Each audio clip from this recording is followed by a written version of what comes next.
Play অফের খুব কাছে গিয়েও পারল না চেন্নাই সুপার কিংস।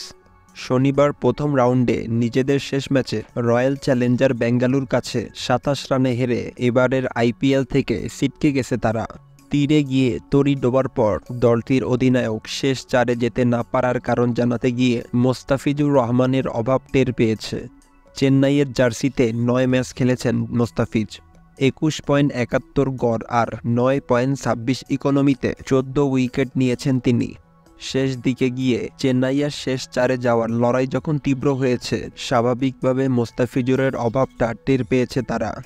শনিবার রাতে বেঙ্গালুরুর কাছে হারার পর দলটির অধিনায়ক ঋতুরাজ গায়কোয়াড় বলেছেন, আমরা মোস্তাফিজুর রহমানকে মিস করছি।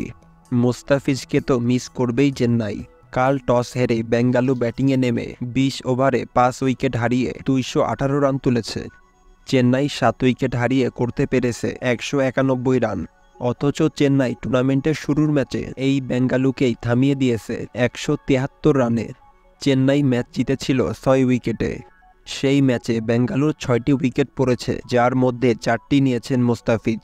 ২৯ রান দিয়ে তিনি নিয়েছিলেন Virat Kohli, Faf du Plessis, Rajat Patidar ও ক্যামেরুন গ্রিনের উইকেট।